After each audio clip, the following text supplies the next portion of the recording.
So, guys, let's talk about something quite important in today's session. Remember, in the last session, we talked about how you can build your clients, that is the kind of clients you want to work with. And that was as a result of the question that somebody asked me, that how can we get the best clients to work with? And my response to that question was that creates it.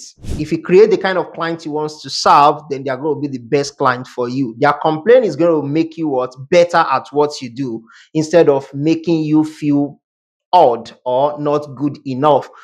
So today we want to talk about pricing, which is another thing that beginners and intermediate designers usually struggle with when they are starting up. Knowing how to price your services is very important, because your services is not the same thing as a product. Pricing a product is very, very easy. Why? Because you know how much that takes you to make that particular product. Take, for instance, you are a tailor, and you create ready to wear for customers. You know how much you bought the fabric. You know how much you bought the entire accessories that makes the cloth looks good the way it is. So that helps you to know how to price it when you want to sell it.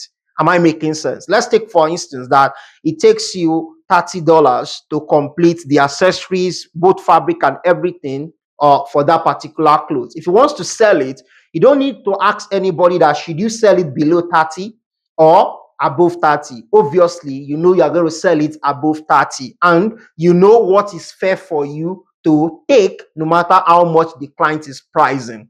But that's not the same thing when it comes to services. So being a logo designer, being a brand identity designer, you are rendering services to people. So most beginners and intermediate designers, of course, use this word free stuffs, and because of that reason, you actually don't know how to price your services, because you're not paying for bills, you're actually having everything for free. So that makes it difficult for you to price your services. So we now have a lot of great senior colleagues that has make different opinion and different explanation on why you should price a certain way, which we are going to recollect all their pricing method, and we're going to look at it together in this video and see which one is better for you at this particular stage. I must tell you, no pricing method is wrong. Am I making sense? However, if it is a value-based pricing method, it gives you edge as a designer than just what something that postulates or shows how arrogant you are, or probably making you feel like you are proud or too expensive for clients. And I want you to understand something before we start. Nothing is expensive and nothing is cheap. The question is, who is buying? So that's where your target audience comes to play. So let's start with the very first one, which is the basic mode of pricing your services.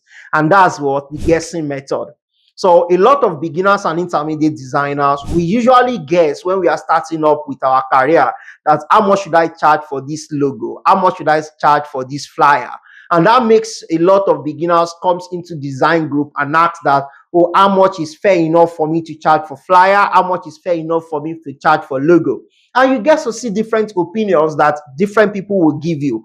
And I must tell you categorically well that those opinions that they are giving to you, they are as a result of the level that they are. Somebody can come in and tell you charge for flyer $100,000, charge flyers $100, charge flyers so amount. They are giving you those prices based on their own level. However, I'm very sure you're not going to take any of those their advice. Do you know why? Because you just want to use their prices to choose a range.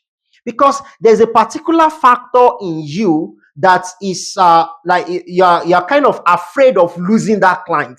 For that reason, you don't want to charge them very high. At the same time, you don't want to short charge yourself, so you don't want to charge them very low. And that's the reason why you might probably not use any of the opinion that all of them suggested to you. For that reason, you call a particular price that you think is fair enough.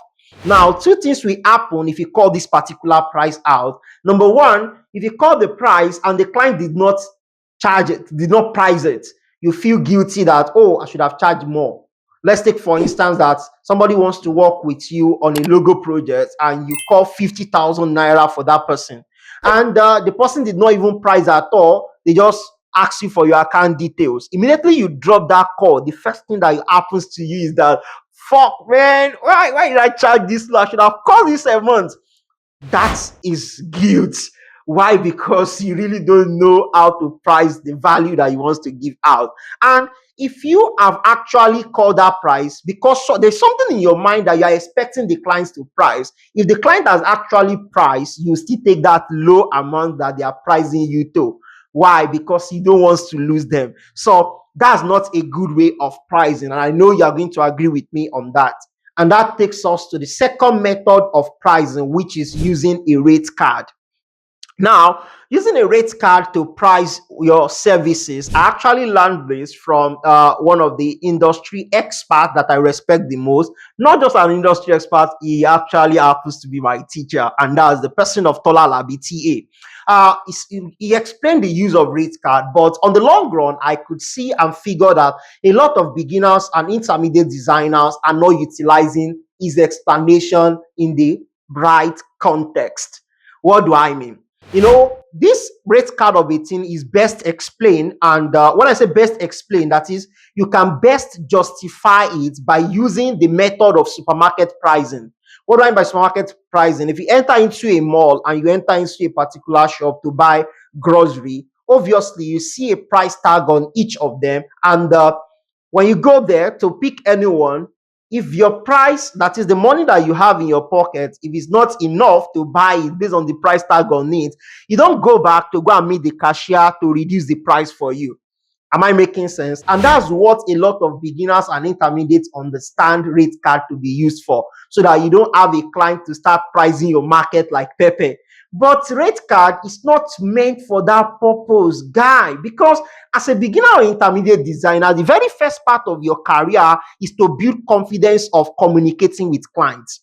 If you don't have confidence to communicate with clients, they are going to suffer for this particular problem that makes a lot of designers give out a good result and the client will still be asking for more.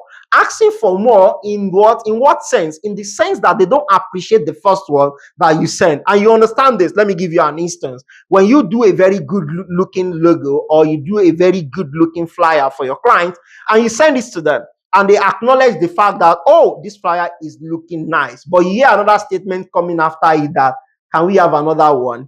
You see, why they are requesting for another one is that they are not sure of your expertise. They are still doubting you. And if you have a very solid and extensive communication with them at the beginning of the project, you have sent them a signal that you are an expert. For that reason, using a rate card is not appropriate for you as a beginner or intermediate designers. Rate card is mostly for designers that are busy.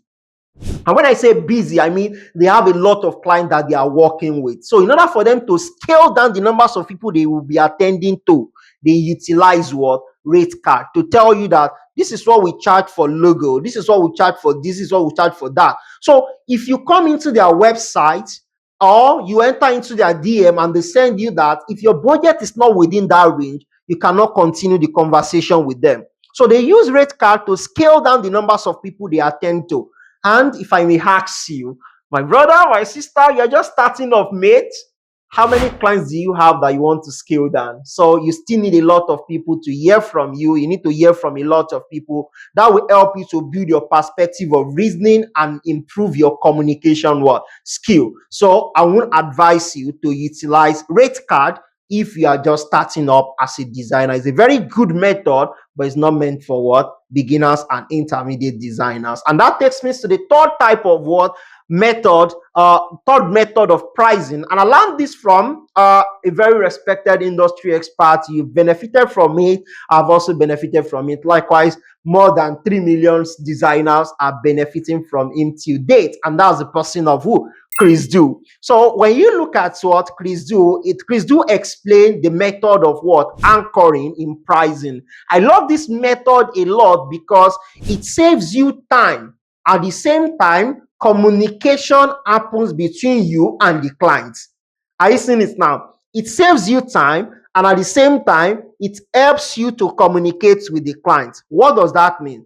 Anchor pricing is what is just like client comes into your DM or they reach out to you via phone call and they tell you that we want you to work on our branding.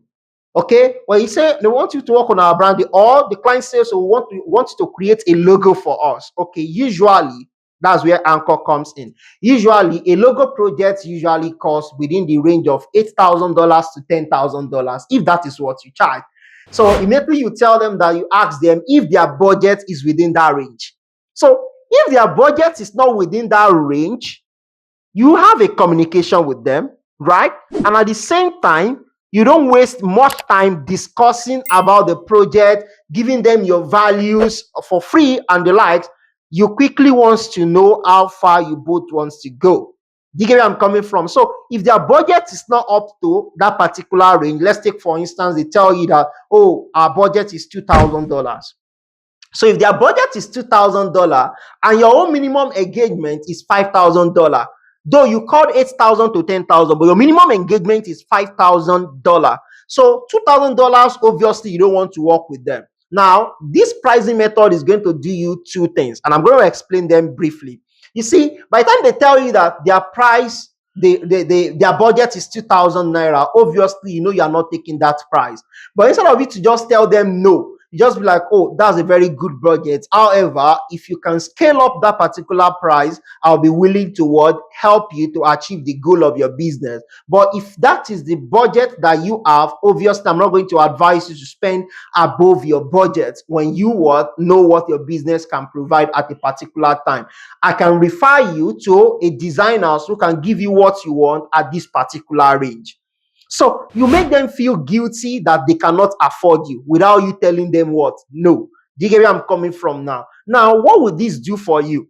Now, this will help you to know the stage that you are, because as a beginner or intermediate designer, you have to know the stage where clients are now willing to work with you. And how can you know that? You know that when they are ready to change their budget, even if they cannot still meet up what you want to charge. How does that happen? Let me give you an instance of myself. Like 3 years ago, a senior colleague referred a client to me from Port Harcourt in Nigeria that they want a manipulation flyer, photo manipulation flyer for their event. And when this client reached out to me, I directed them to my mail and we both conversed via email. They explained the entire thing they want to do. And I told them that if I will help you to achieve this result, this is what it's going to cost. It's going to cost you XYZ. And this client told me that what they have is X. And I told them that it's a very nice budget if they are looking for a simple, good-looking flyer that they can use to advertise the presence of their program. However, if they are looking for a detailed flyer that can incorporate the whole of the things that they tailored into their brief, which is actually what suits the personality that they are inviting to this particular program, then that price is not going to be a fair one. However, I can refer them to designers who are also into photo manipulation that can take this particular amount from them. And you know what this client says? The client immediately increased the budget that, what if I pay XY? So, for that client to be able to even increase their budget just because they want to work with me, it's a win-win for me. Like, it's a win. Am I making sense now? But that price is not up to what I want to charge. I still did not collect it. But that makes me know how valuable I have become as a designer then. Do you understand that now? So that would be a very good thing for you to also utilize to know the level that you are as a beginner or intermediate designer. So that takes us to the last pricing method, which I'm going to advise as the most valuable one to me. Yeah, all the methods are great, but I like this one the most. Do you know the reason why I like this the most? I love this because it helps you to communicate how valuable you are, you valued your clients. That is how results oriented you are when it comes to serving your clients. That is not about yourself, it's just about them. So, and this will help your client feel guilty when they could not afford you. What do I mean? This method is called the rules of thumb in pricing. And I learned this from a well-known designer that is meant for creating a premium branding. And that is who? Danny Kurian. I don't know if I pronounced that name very well. So if I did not, if you know how to pronounce it well, kindly do that in the comment section. I would like to learn from you. So what does this pricing method looks like? This pricing method is you helping your client to structure their budget. That shows that you're not just a designer, but you're also business consultant. So a client comes to meet you that they wants to design what? A logo. And instead of you to tell them that the logo is going to cost you this particular amount, so I'm not going to try to use logo for this example because it might not be the best one. However, I'm going to use what? Something that logo is part of it as example. Let's say branding project. They comes to meet you to work on their branding project. Instead of you to tell them that you charge XYZ for it, you start by what? Having a little conversation with your client and tell them that for this branding project, the first thing I want you to work on that I would like to know is what your revenue wants to look like. How much do you want to make with this particular project at the end of the year? So the amounts they tell you, you let them understand even before they tell you the amounts. It's just like, okay, the very first thing I would like to know is that how much do you want to what? Earn at the end of the year as this with this your brand, and they tell you that they want to earn, let's say, $100,000, or they have not even mentioned price. Let me put it like this: the way I actually usually structure it, and I think this is going to be of help to you. I always ask my client that, okay, with this particular project you want us to work on as a business owner, how much are you looking forward to earn at the end of this year? Because it's not going to be advisable for you to spend less or above 10% of your revenue on these branding projects. Are you seeing that now? So I've helped them to structure it. So in one way or the other, they've seen how oriented I am as a business person, not just a designer now. So now let's now take, for instance, that the clients now told you that, oh, our budget or our expectation as what we want to make at the end of the year is $100,000. That means they must not spend more than what? $10,000 on that particular project. So let's now take, for instance, that the client says it's $50,000 that they want to earn at the end of the year. That simply means that they must not spend more than $5,000. Now, how does this affect what he wants to charge? Let's take, for instance, that your minimum engagement is $10,000 as a designer, and you encounter a client that what they want to earn at the end of the year is just $50,000. Now, this has to do with who you are and what you actually stand for, not an hungry designer. So this method is not for designer that is hungry or designer that is just looking to make the money. This is for designer that is into design business. So note that very well so that you know when to use it. And then, so if your minimum engagement is what? $10,000, and the clients you are working with tells you that they want to earn $50,000, that means they cannot spend more than $5,000 on the project. How do you address this issue? You tell them that, okay, you have a very nice budget, which I will not advise you to reduce or to increase. However, we only work with a brand that their minimum expectation per year is $100,000. If this is you, then we are going to be happy to work on this particular project. Do you know what? You've saved yourself from a back and forth and made them understand that they are not the right client for you, and they are going to be working on being the right client for you. And who knows, they can increase their budget immediately. Say that since you can help them to achieve that particular amount, they are ready to put that particular amount for you as well. If you find this useful, let me know the best method that you want to try in the comment section, and don't forget to share this with your friend. Until then, let's keep creating.